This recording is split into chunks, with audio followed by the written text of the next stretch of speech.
12 April 2012 সালে আমি ওনার সঙ্গে ওনার হাত ধরে ওনার নেতৃত্বে রাজনীতি শুরু করি জোটে। কিন্তু ওনাকে চিনি 1970 সাল থেকে, যখন আমার 22 বছর বয়স, চাকরি শুরু করি মেজর জিয়াউর রহমান গাজীপুর বা জয়দেবপুরের ভাওয়াল রাজা রাজবাড়িতে ছিল উপঅধিনায়ক। তারপর মুক্তিযুদ্ধ গেল, তারপর বিভিন্ন চাকরি, আমার চাকরির বিভিন্ন স্তরে ওনাকে পেয়েছি। উনি প্রধানমন্ত্রী ছিলেন, ভাটিয়ারিতে উনি আমার অনেকবার বেড়াতে গেছেন, যেখানে আমি দায়িত্বে ছিলাম, কমান্ড্যান্ট বাংলাদেশ মিলিটারি একাডেমি, এবং ওনার হাত দিয়ে আমি মেজর জেনারেল র্যাঙ্কে প্রমোশন পেয়েছিলাম। অতঃপর 12 বছর গ্যাপে আমি রাজনীতিতে আসি ওনার হাত ধরে, জোট করি। সেই জোটের স্মৃতি অম্লান থাকবে যতদিন আমি কবরে না যাচ্ছি এবং যতদিন আমাদের বাংলাদেশ কল্যাণ পার্টি জীবিত থাকে।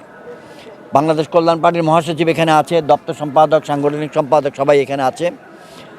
আমরা ওনাদেরকে নিয়ে জানাজায় এসেছি শেষবারের মতো ওনাকে শ্রদ্ধা জানাতে। ওনাকে শ্রদ্ধা জানানোর কোনো সীমা নাই, সীমাবিহীনভাবে মানুষ জানাতে হবে, অন্তরের অন্তঃস্থল থেকে। আমাদের হৃদয় ফেটে যাচ্ছে, কিন্তু আল্লাহ রব্বুল আলমিনের হুকুমের বাইরে কেউই নাই। তাই উনি দীর্ঘদিন অসুস্থতার পরে আল্লাহ রব্বুল আলমিনের ডাকে চলে গেলেন। ওনার সঙ্গে স্মৃতির অন্যতম হচ্ছে উনি যখন হাঁটতেন, যে মার্চগুলো করেছেন, সেই সময় আমরা হেঁটেছি। ওনার সঙ্গে প্রায় 12টা বা 13টা বিভাগীয় এবং জেলা পর্যায়ের জনসভায় আমরা অংশগ্রহণ করেছি। অন্যতম স্মৃতি, উনি যখন 3 মাসের জন্য গুলশান চেয়ারপারসন কার্যালয়ে অবরুদ্ধ ছিলেন, তখন ওই দালান পর্যন্ত কেউ যেতে পারতেছিল না। কিন্তু আল্লাহর দয়া, রাজনৈতিক প্রজ্ঞা এবং আমার পরিচয়ে আমি সেই বিল্ডিং পর্যন্ত গেছি। গেটের সামনে আমি 40 মিনিট দাঁড়াইছিলাম, কিন্তু চূড়ান্ত পর্যায়ে পুলিশ আমাকে ঢুকতে দেয় নাই। এটা হলো ওই 3 মাসের অবরোধের সময় দেখা করার জন্য। কিন্তু আমাদের উৎসাহে সামরিক বাহিনী থেকে 6 জন অফিসার, 4 জন স্ত্রী, 6টি বাচ্চা, তারা খাদ্যদ্রব্য নিয়ে ম্যাডাম জিয়ার কাছে গেছিল, তাদেরকে অর্ধেক পথ থেকে ফেরত দিয়েছে। এই স্মৃতিগুলো আপনাদেরকে বললাম। উনি না থাকার ফলে বিএনপি বা বিএনপি জোটের সামনে ইলেকশন, তারা চ্যালেঞ্জের মুখে পড়বে কিনা?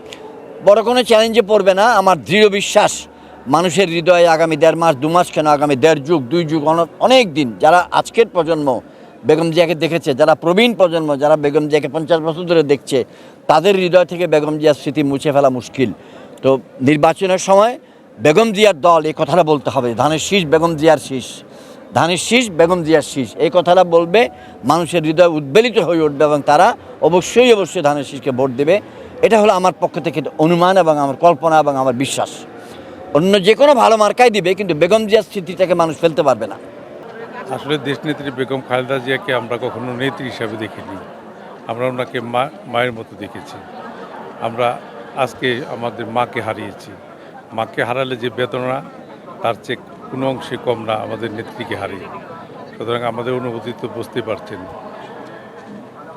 আমাদের মাকে নিয়ে আমরা স্লোগান দিতে পারবো না, তারা স্লোগান আমরা দিব। আমরা যতদিন বেঁচে আছি, মা আমাদের অন্তরের ভিতর থাকবে।